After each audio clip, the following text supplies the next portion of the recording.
सुप्रभात प्यारे बच्चों।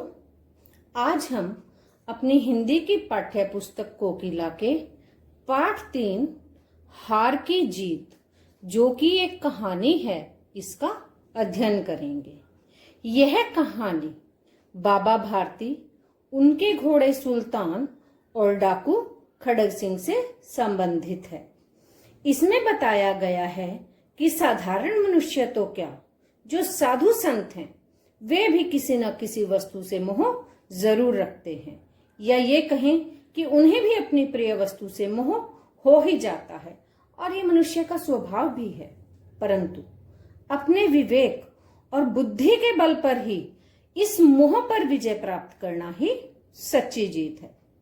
इस कहानी में इस मान्यता को दर्शाया गया है कि यदि हमारी अपनी प्रिय वस्तु का मोह छोड़ने में मानवता का हित होता है, तो अपने स्वार्थ और मोह का त्याग करना देने में ही भलाई है। तो हम अब देखेंगे कि कैसे बाबा भारती, जो कि एक सज्जन व्यक्ति थे, उनका अपने घोड़े सुल्तान से विशेष लगाव था। तो जब छल से और धोखे से डाकू खड़ग सिंह उनके प्रिय घोड़े सुल्तान को ले जाता है, तो कैसे बाबा भारती अपने सद्विचारों से दुर्जन व्यक्ति जो डाकू खड़ग सिंह है उसका हृदय परिवर्तन करते हैं। तो इस घटना को बड़े ही मार्मिक और प्रभावशाली ढंग से इस कहानी में दर्शाया गया है।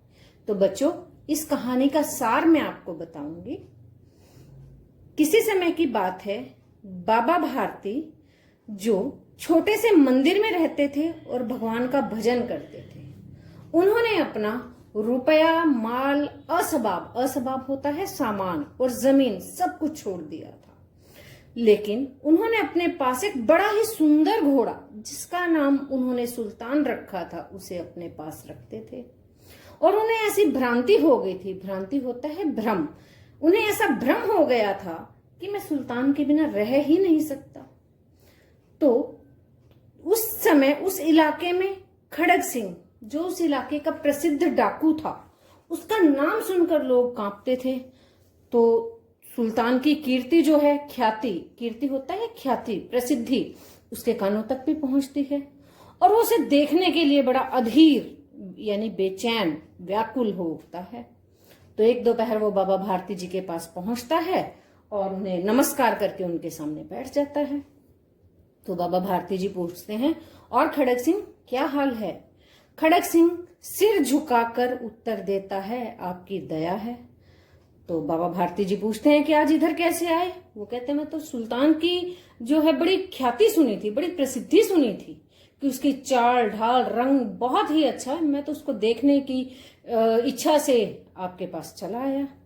तो बाबा भारती जी बड़ा खुश हो जाते हैं। और इंसान का मन भी ऐसा ही होता है, चाहे साधु संत भी हैं, उन्हें जिस चीज से मोह होता है और सामने वाला अगर उसकी तारीफ कर देता है तो वो बड़े खुश हो जाते हैं। तो इसी तरह बाबा भारती जी भी बड़े खुश हो जाते हैं और वो बड़े घमंड से घोड़े को खड़ग सिंह को दिखाते हैं।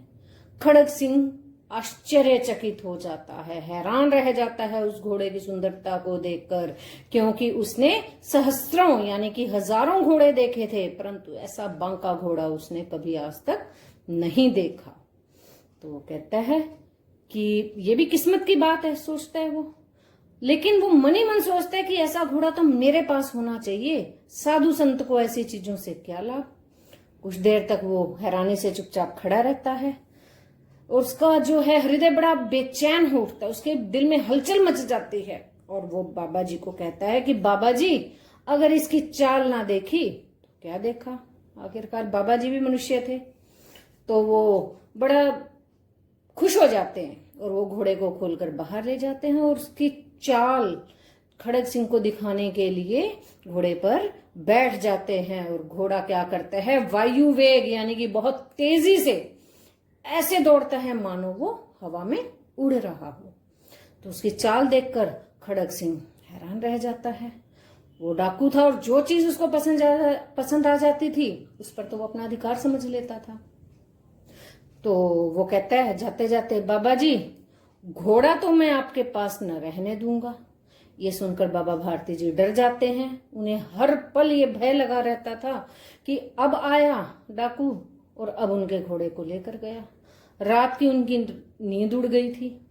लेकिन जैसे ही कुछ समय बीतता है तो उन्हें लगता है कि उनका भ्रम था, वो वैसे ही कहकर गया था, जबकि असलियत में जो डाकू खड़ग सिंह है वो घोड़े को नहीं लेकर जाएगा, ऐसा उनका मानना था। तो एक बार क्या होता है, साय का समय होता है, बाबा भारती सुल्तान की पीठ पर सवार होकर कहीं घूमने जाते हैं। तो उस समय वो बड़े खुश हो रहे होते हैं। अचानक एक ओर से आवाज आती है कि अरे बाबा, इस कंगले की, गरीब की आवाज भी सुनते जाना। आवाज में बड़ी करुणा थी, करुणा मतलब दया थी। बाबा जी घोड़े को रोक लेते हैं तो वो क्या देखते हैं कि एक अपाहिज, अपाहिज होता है बेटे विकलांग, जिसको आप इंग्लिश में हैंडीकैप्ड कहते हैं, तो वो एक पेड़ की छाया में पड़ा हुआ करहा रहा था। तो बाबा भारती जी बोलते हैं, क्या हुआ, तुम्हें क्या दुख है? तो अपाहिज बड़ा हाथ जोड़कर उनसे कहता है कि बाबा जी मैं बड़ा दुखी हूं, मुझ पर दया करो, मुझे रामावाला जाना है जो यहाँ से 3 मील दूर है। अगर आप मुझे अपने घोड़े पर बिठा लेंगे तो भगवान आपका बड़ा भला करेगा। तो बाबा जी पूछते हैं वहां तुम्हारा है कौन? तो वो कहता है, अपाहिज कहता है, दुर्गा दत्त वैद्य का नाम तो आपने सुना होगा, मैं उनका सौतेला भाई हूं। तो बाबा भारती जी घोड़े पर से उतरकर अपाहिज को घोड़े पर सवार कर देते हैं और स्वयं उसकी लगाम पकड़कर धीरे धीरे चलने लगते हैं। अचानक उन्हें एक झटका लगता है, लगाम हाथ से छूट जाती है और वो बड़े हैरान रह जाते हैं। ऐसा इसलिए क्योंकि जो अपाहिज घोड़े की पीठ पर तनकर बैठा था वो घोड़े को अचानक ही दौड़ा लेता है। अच्छा, तो तभी क्या होता है कि बाबा जी के मुख से डर, हैरानी और निराशा से मिलीजुली चीख निकल जाती है, क्योंकि वो देखते हैं कि जो अपाहिज होता है वो वास्तव में डाकू खड़ग सिंह था। बाबा भारती को पहले तो समझ ही नहीं आता वो करें क्या, लेकिन अचानक वो बड़े जोर से चिल्लाते हैं और बोलते हैं जरा ठहर जाओ। खड़ग सिंह आवाज सुनता है और रोक लेता है। वो कहता है बोलो बाबा जी क्या काम है? तो बाबा भारती जी बोलते हैं कि एक प्रार्थना करता हूं, अस्वीकार मत करना, नहीं तो मेरा दिल टूट जाएगा। तो खड़ग सिंह कहता है बाबा जी आज्ञा कीजिए, आपका दास हूं, पर मैं ये घोड़ा नहीं दूंगा। तो बाबा जी कहते हैं घोड़े का तो नाम भी ना लो, सिर्फ मेरी एक प्रार्थना है कि इस घटना को किसी के सामने प्रकट ना करना। खड़ग सिंह बड़ा हैरान रह जाता है। वो सोचता है जो घोड़ा बाबा जी को इतना प्रिय था, एकदम उन्होंने इसका मोह छोड़ दिया, तो क्या कारण हो सकता है? तो वो पूछता है बाबा जी से। तो बाबा जी कहते हैं कि इस घटना को किसी के सामने प्रकट न करने का एक कारण है कि अगर तुमने इस घटना को किसी के सामने प्रकट कर दिया तो लोग दीन दुखियों पर विश्वास नहीं करेंगे, उन पर विश्वास करना छोड़ देंगे। और ऐसा कहकर वो अपना मुंह मोड़ लेते हैं, मानो उनका कभी उस घोड़े से कोई संबंध ही ना रहा हो। तो बाबा भारती जी चले जाते हैं, लेकिन उनके शब्द खड़ग सिंह के कानों में गूंज रहे थे। वो सोचता है कितने ऊंचे विचार हैं इनके, और यही बाबा जी हैं जो पहले कहते थे मैं इसके बिना रह नहीं सकूंगा, कि इसके रखवाले में कितनी रातों वो सोए नहीं होंगे। लेकिन आज खड़ग सिंह देखता है कि वही बाबा जी इस घोड़े के प्रति कोई मोह ना रखकर मुझसे इस प्रकार की प्रार्थना कर रहे हैं।